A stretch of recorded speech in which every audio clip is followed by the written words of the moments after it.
What up, guys? I'm Pope, and this is my bro JT, and welcome to Crooked Paths. I would say probably our best attempt at putting together anything that could ever resemble a podcast. For sure. We want to thank you guys for being a part of this journey with us.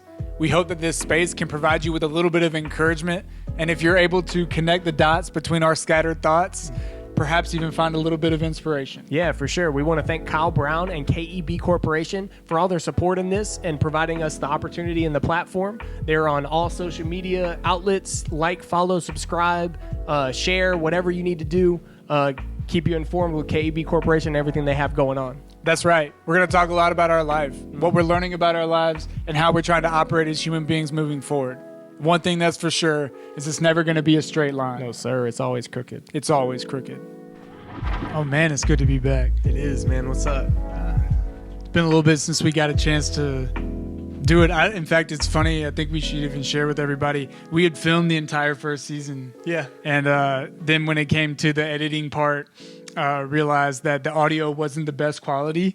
And well, that was, I didn't select the right mic. Yeah, but it's still, it is what it is. We were learning with the process and everything like that. It was a fun learning experience for sure. You know, it was funny because at first I think I was really frustrated about it because it's like, man, we had just put in all that time and energy and effort to get it done. Mm-hmm. And then like immediately I started to think, but like, okay, but you've already gone through it now. So like perhaps this time around it's just going to be even better, or maybe not even better. Maybe better is the wrong word, but just you feel more comfortable, more like, comfortable in the setting, more confident in the setting. And not that I'm confident because what I'm saying has merit or anything like that, but it's just in the sense that I feel comfortable in the space. Right. And so that breeds confidence with some comfortability. I feel comfortable setting up all the equipment now. Yeah, that is how many times we've set it up and broke it down. Nice. Like I feel and like recording and saving it the right way and all that. Yeah. Right mic. I can do that now. Yeah. So, we learned that lesson the hard way, but I'm pretty sure from now on we will make sure that the right microphone is selected. Hopefully seems like something that I would implement in my life. I'm hopeful for that as well. I think that I would peripherally benefit from that. For sure.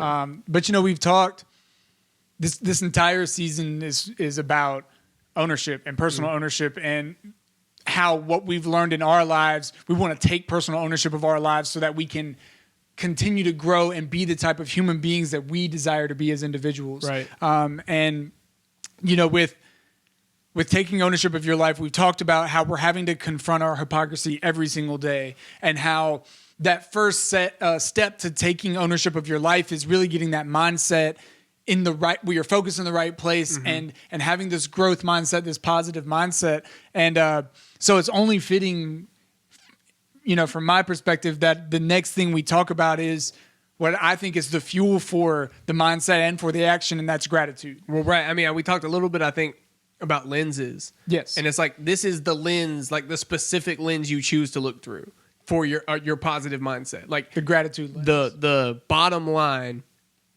is gratitude. Like nothing with growth or anything like that will come in a sustainable way if you don't have that foundational gratitude, and start there. Yeah, and you said the word. That's for me, it's foundational. Gratitude has become foundational in my pursuit of personal ownership, because what gratitude does for me is it's that reset. When things start to get out of hand, when I start to lose my vision, lose my focus on what I'm trying to do, and life just comes at me, gratitude says, hey, battles have been won. It reminds me, like, I'm trying to get baseline grateful for breath. If I can be baseline grateful for breath, then everything else is cake, in my opinion. It's like 30 years in, right? And where you can really find the gratitude is the fact that, like, when you start to get anxious, like, man, you've made it 30 years. Yeah. Like, you've made it to this point through much worse things than what you're currently experiencing at the moment. And, I mean... You're still here. You're still breathing. You're still here. You're still breathing. And... like, that's where you find yourself being thankful. And if you can be thankful, and I like how you said that, because like we talked a little bit about like fundamental things to have in your life, and that changes how your day is going to go, like food, shelter, and water. But you said like the whole idea of like gratitude and damn, I just lost my mind. Damn, I was about to make a really good point. You were talking about breath. Yeah, well, that was the key. Yeah, exactly. I mean, it was about breath and keeping it like as one of the four, like those three essential ones, like adding it. It's like, if you can be thankful for breath, then word up, like you're here. Yeah. You know what I mean? Like, all right, cool. Like I and then said, everything else is cake. Yeah. Everything else is cake from there. But then what that has allowed me to do is, because if I had to simplify gratitude, I have to simplify everything in my life. If I will overthink and overanalyze and not move. Paralysis by analysis. Yeah, you love saying that. But it's been a real thing that I've experienced in my life. And so if I could simplify gratitude, where it all started, like on the days where I was feeling the most depressed, on the days where I was having the most anxiety, on the days where I felt like, man, I don't think I can go forward anymore.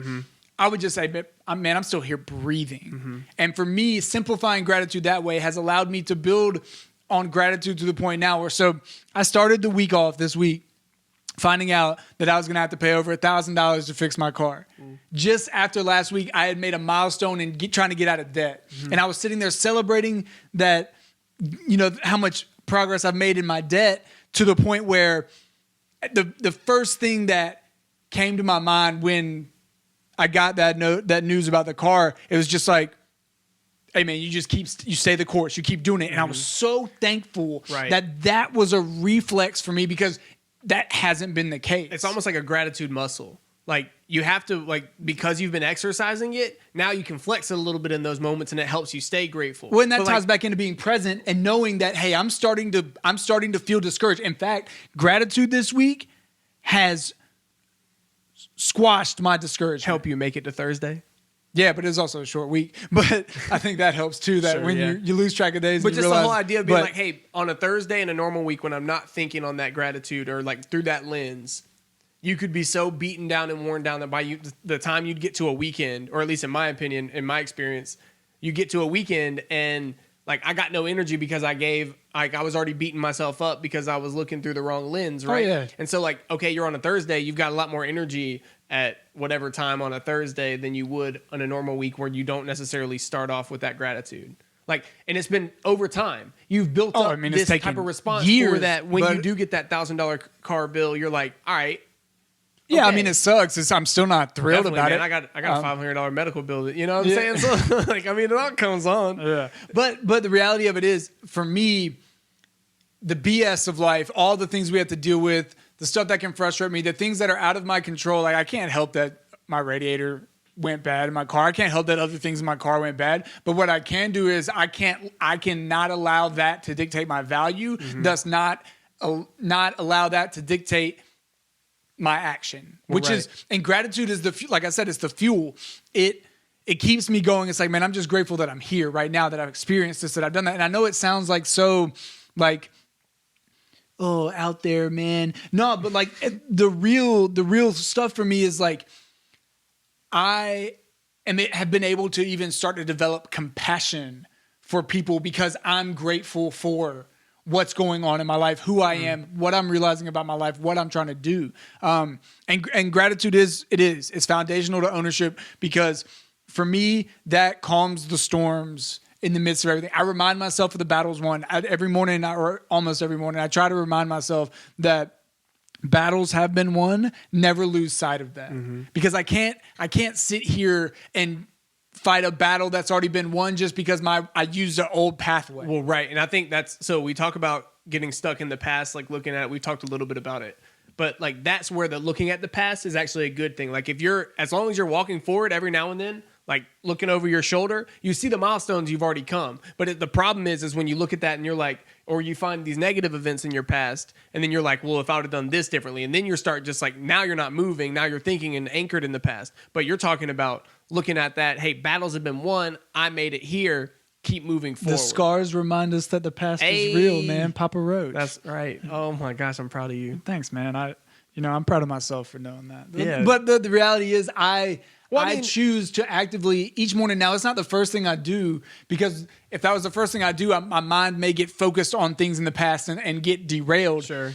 But as a component to what I'm trying to do to start my day, after getting to the point of gratitude and kind of just being thankful for another day, I remind myself, hey, man, you've overcome things. People have walked alongside this life with you, and you've overcome things. You can continue to do that today, no matter what comes your way. So this morning, one of the guys, he's a rising senior at workouts this morning, and he's like, man, I just didn't really feel like getting up today. Like, I had this baseball game yesterday. Like, I'm sore, all this kind of stuff.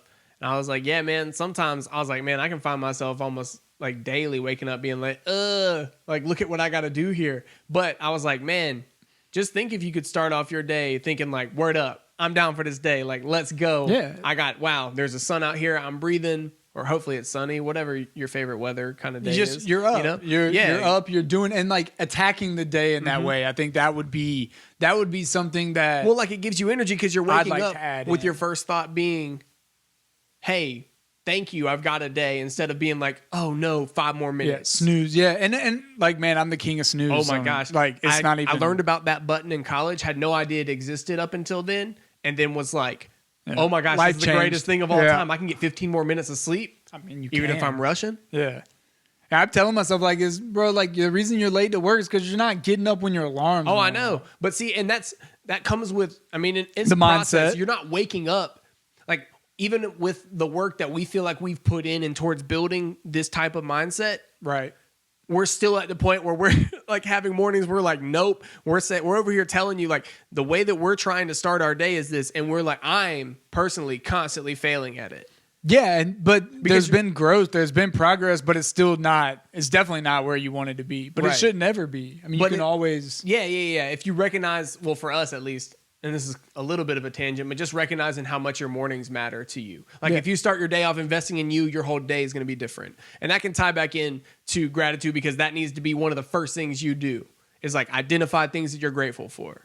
Yeah, it has in your life. For me, like, we've made it in this culture, in this Western culture. It's like November, Thursday in November, we're giving thanks for the people in our life. We're spending a moment to be thankful. And that day in and of itself, and just the whole idea, not its origins, but the whole idea of taking a moment to be thankful for the people that are in your life and around you is amazing. But the fact that we do it on one day is nuts. Like same with Mother's Day and Father's Day. If we're not treating the people or being thankful throughout, like, you know, year round, you're losing sight and you're not able to connect in a meaningful way with people, in my opinion. Yeah, and I think for me sometimes that would almost, well, I am being a good son because I did this on Mother's Day. Sure, like I got my mom on Mother's Day birthday. Right. But like, is that just for show? Did I do that just to check the boxes? I found myself. You do that. We do this. But I've come to understand that if I'm going to attack my hypocrisy and be my biggest advocate in doing that, right, I've got to use gratitude not only as this lens that I'm looking through, but almost this paradigm through which I'm operating of how.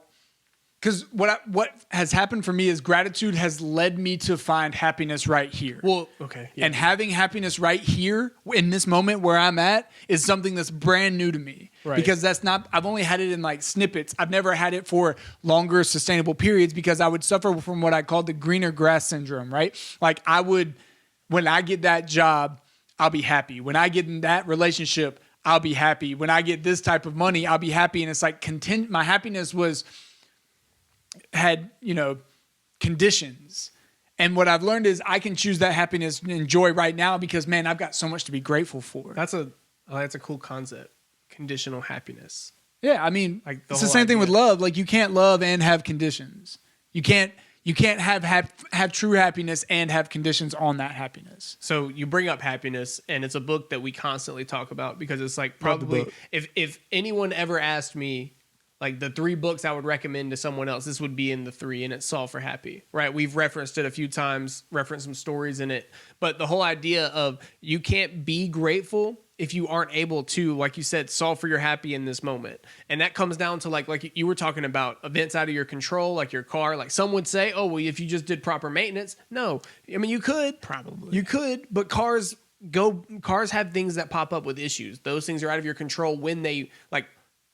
Anyways, I got things that are out of your control. If you're allowing those things to dictate how you're going about your like finding your value, then now you're what Mo Gadot would say is your happiness equation is like unbalanced, unequal. Like it doesn't like you're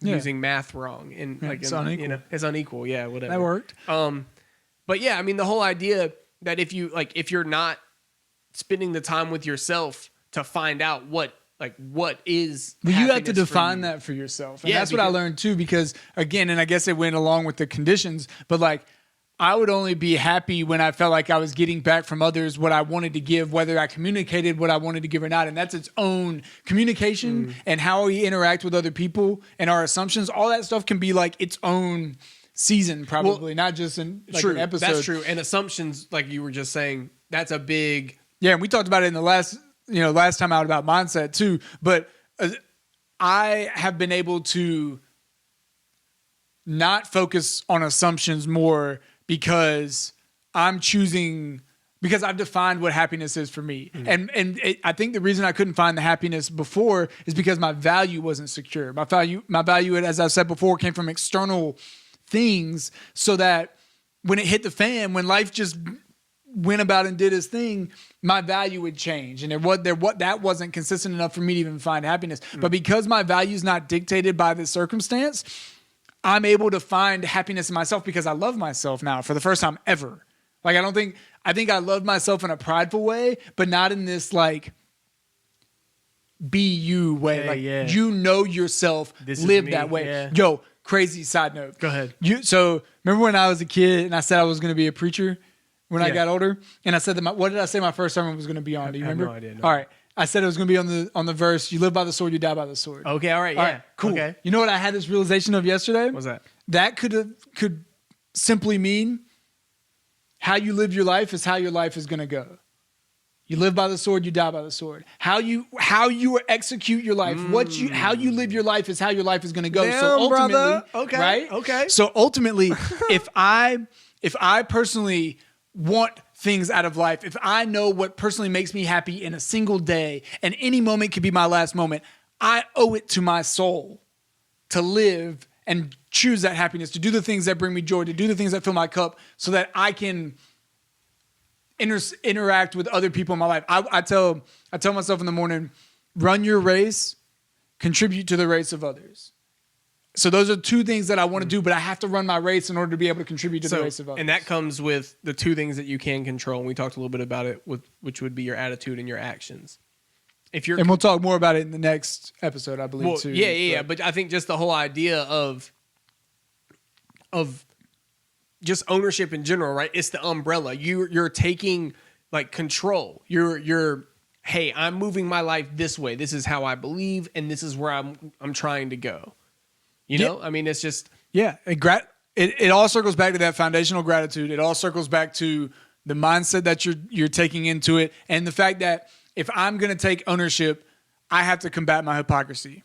And that starts in the mind, and it starts with your words, and it starts with you reminding yourself that you do have value, that there are good things in your life, and that you, like, even in the midst of the bad, there's always good. And being in a first world country, and we kind of touched on some of that before, but like, we are so blessed, even those who may not be blessed in the Western world's eyes, like compared to the rest of the world. Like, it's just, there's so many people in the world.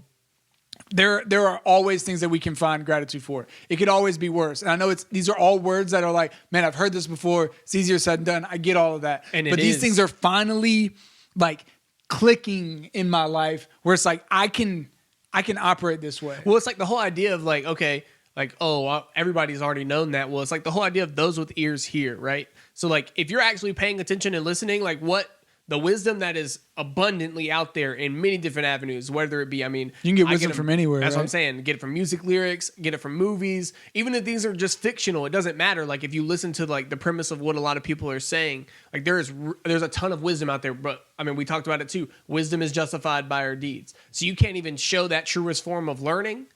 You know? So it's like you said, it's clicking. Like I am in the process of showing the truest form of everything that I've learned. So I had this theory of like cups, right? Okay. So like, let's say every single thing you could ever learn or understand about your life is a cup. All these different cups. Okay. And over time in life, somebody says something to you and it kind of like, oh, that kind of connected with my soul. It's like, all right, so you get a little drop in that cup, you get a little drop in that cup over time, throughout your life, whatever. eventually that last drop that tips that cup over and it pours out and you just like, I get it. Sure. I heard this thing 1,000,000 times, but I finally get it. I'm finding a lot more of those moments now where the cups are tipping over. And maybe it's just because at this point at 30, I'm looking at my life where I've got to live life how I want to live, or otherwise I'm going to be miserable. Well, sure. I mean, so it's like the first 18 years of your life, like you were kind of forming up stuff based on how you were raised and where you're at. And then over this next 12, you started to learn just different aspects. And so now it's like,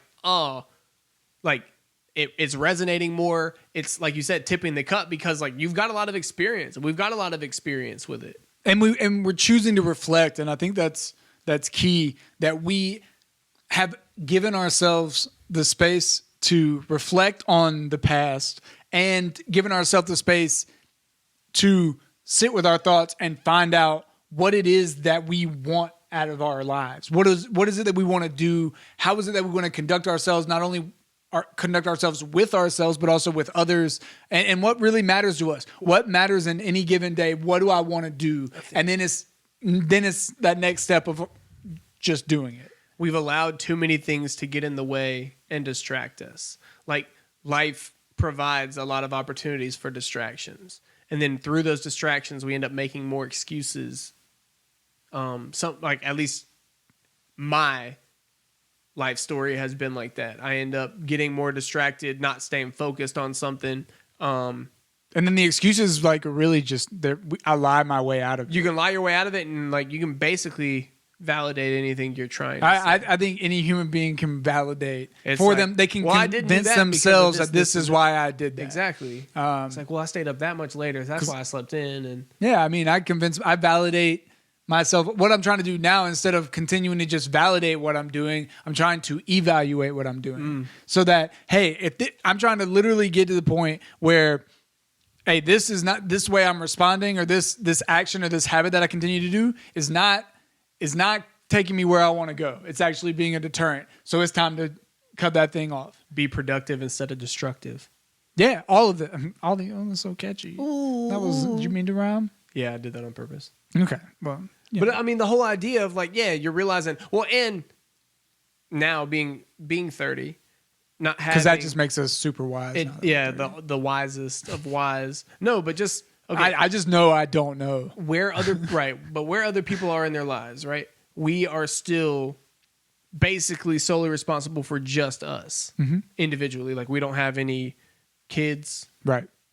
We don't have any significant others at this point, right? So it's a rarefied. I don't want to say rarefied air, but maybe in the South it kind of is, because people. It's not. It's not the norm. Normally, most of our friends are right. So married, and married, like that, which is starting great, to have because kids, like that's absolutely awesome. Something that we want, is to find someone in our life that we could spend either way. But with everything that you've learned, you kind of realize how much time you have. Like other people's obligations are more than what we have. So I think that's why you were talking about cups tipping over. That's why things are starting to like click more now. Things are starting to realize, like, for sure, man, shit can change real quick, and it will.